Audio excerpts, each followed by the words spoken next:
Bismillahirrahmanirrahim. Assalamualaikum warahmatullahi wabarakatuh. Apa kabar semuanya? Semoga kita oleh Allah mendapatkan perlindungan. Amin. Saudara sekalian yang berbahagia, pada kesempatan ini kita mengucapkan Bismillahirrahmanirrahim. Mudah-mudahan kita mendapatkan ilmu yang manfaat dan barokah. Baik saudara sekalian, terkait tentang evaluasi pembelajaran, ini ada hubungannya terkait tentang jenis penelitian kuantitatif, yaitu ada istilah metode, tipe reliabilitas, dan prosedur. Dalam tes mengukur stabilitas, di sini prosedurnya adalah memberikan tes yang sama 2 kali pada grup sama dengan jeda waktu di antara 2 tes. Misalkan 7 minggu sampai setahun. Kenapa bisa 7 minggu sampai setahun?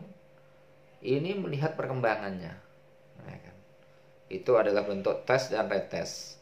Bentuk ekivalen, mengukur ekivalen, mengukur stabilitas, dan ekivalen, yaitu memberi 2 bentuk tes pada grup yang sama dalam waktu yang berdekatan. Ini hanya istilah, ya kan? Kemudian kita lihat reliabilitas.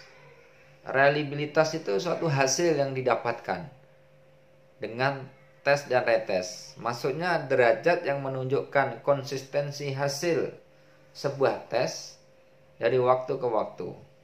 Nah, ini cara melakukan reliabilitas tes adalah selenggarakan tes pada kelompok yang tepat sesuai dengan rencana, nah, kan?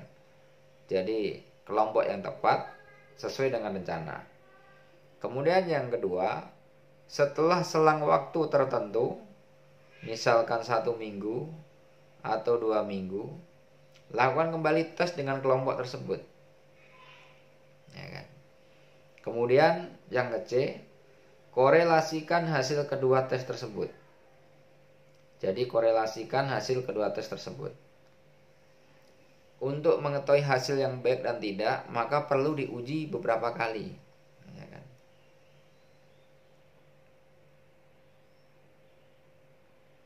Langkah-langkah melaksanakan tes reliabilitas.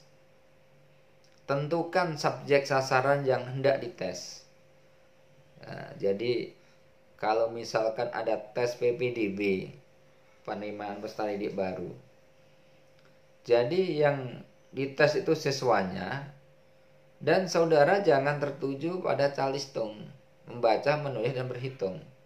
Dari segi usianya dipertimbangkan, dari segi tingkat ekonominya, dari segi komitmen untuk mendapatkan ilmu di sekolah tersebut harus dipertimbangkan, ya kan? Jangan sampai aspek yang menjadikan tes itu hanya kognisi, kognitif, pengetahuan. Ini nanti nggak akan dapat. Maka dari itu beberapa aspek ini. Terus orang tua bagaimana komitmennya. Kalau sudah datang di tempat saudara, tentukan banyak hal, ya. Dari segi waktu, jangkauannya, ya, jangan sampai dia itu tinggalnya sangat jauh sekali ke tempat saudara, memakan waktu sampai 1 jam, ya, mungkin sudah terlalu capek, anaknya tidak akan mendapatkan konsentrasi yang baik, ya kan, karena udah kecapean. Yang selanjutnya, korelasi kedua hasil tes. Jika hasil koefisiensi tinggi, berarti tes memiliki reliabilitas baik, ya kan, ataupun tinggi. Kemudian saudara yang harus dipahami terkait tentang nanti kuantitatif, jenis penelitian kuantitatif, ya, ada hubungannya saudara hitung menghitung. hubungannya saudara nanti itu menguji statistik. Ini yang saudara pakai rumus salah satunya ya product moment ya. Rumus product moment. Di mana saudara harus mampu menyajikan data ya kan. Yang saudara perhatikan itu teknik pengumpulan data. Kalau kemarin berbicara PTK, itu kan kalau PTK observasi, tes, kemudian dokumentasi ataupun wawancara. Ada 4. Tapi kuantitatif observasi, angket. Ya, kuantitatif ini observasi, angket. Terus wawancara, dokumentasi. Tesnya nggak ada. Ya, itu. Jadi ini akan menjadikan perbedaan. Perbedaannya kalau angket, saudara ini kuantitatif, ini evaluasinya di sini. Saudara menyebarkan beberapa soal instrumen yang saudara sebarkan kepada siswa. Kemudian saudara yang harus dievaluasi adalah bentuk soal saudara. Jangan sampai anak SD yang saudara tanyakan terkait tentang masalah yayasannya. Anak tersebut tidak akan paham. Menurut saudara, yayasan ini adalah yayasan tingkat nasional atau internasional. Dia akan tahu. Jadi bentuk tesnya di dalam angket soal tersebut adalah terkait tentang guru. Ya. Apakah guru belajar sangat menyenangkan? Jawabannya iya, tidak, kadang-kadang. Itu contohnya. Maka siswa nanti dipandu. Apakah guru itu belajarnya menyenangkan atau tidak? Oh, menyenangkan. Di checklist. Oh, tidak. Nanti dihitung jumlah semuanya kuesioner angket tersebut, sejumlah tentang responden. Responden terkait subjek tadi itu. Kalau subjeknya di situ semuanya itu ada 50, ya 50 disebarkan angket semuanya. Hasilnya saudara sajikan data tersebut. Nah, itulah yang harus diolah dengan data statistik. Ya, yang kemarin ada hubungannya, ya belajar itu ada valid dan invalid. Data itu valid atau tidak. Nah, jadi kalau sudah masuk ke ranah tersebut, saudara sudah aman. Nah, kemudian terkait tentang saudara wawancara. Wawancara anak SD dengan SMP berbeda. Kalau anak SD yang saudara wawancara itu diusahakan kelas 4, 5, 6. Ya kan? Jadi kalau kelas 1, kelas 2 itu diwawancari tidak begitu nyambung. Hari ini jawabnya A, besok bisa B. Contohnya ada pemilihan guru terbaik. Nah, pemilihan guru yang terbaik itu siapa ya? Hari ini bilangnya si A, besok bisa si B. Itu anak-anak, tidak komitmen. Nah, karena dia ikut-ikutan kepada teman-temannya. Maka dari itu, ini yang harus saudara gali. Yang perlu dievaluasi dalam saudara menyebarkan angket ini, kalau jenis penelitian nanti itu kuantitatif. Ini masuknya. Maka saudara lihat bentuk soal yang saudara buat di angket tersebut. Ya. Dan dalam keadaan masa seperti ini, jadi ini mulai tahun ajaran baru 13 Juli sampai nanti itu Desember, itu masih daring.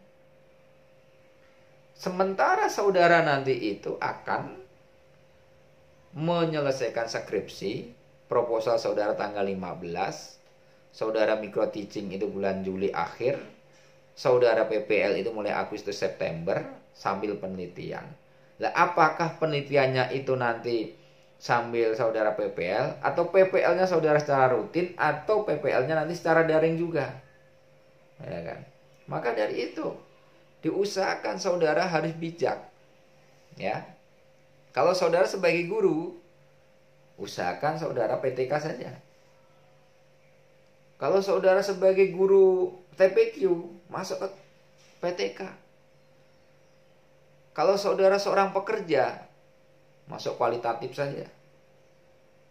Kalau pekerja. Kalau saudara kuat matematika hitungannya, kuantitatif. Kalau saudara seorang ustadz, ya kan, imam yang ada di masjid, saudara banyak referensi menggunakan library riset, kepustakaan. Nah, ini arah dan tujuannya di situ. Maka dalam evaluasi ini saudara mengevaluasi diri sendiri. Ya. Saudara mengevaluasi diri sendiri. Ini yang harus diperhatikan, ya kan? Mudah-mudahan saudara bisa terinspirasi semuanya. Oke, baik. Cukup sampai di sini. Sebagai tambahan, tolong saudara, ya kan, dalam evaluasi pembelajaran di sini ada tugas individu. Jadi yang tugas kemarin berkelompok itu tidak jadi. Kita ganti individu yang judulnya nanti akan ditambah. Ada yang judulnya sama. Nanti saya akan cek. Itu di-emailkan kepada saya.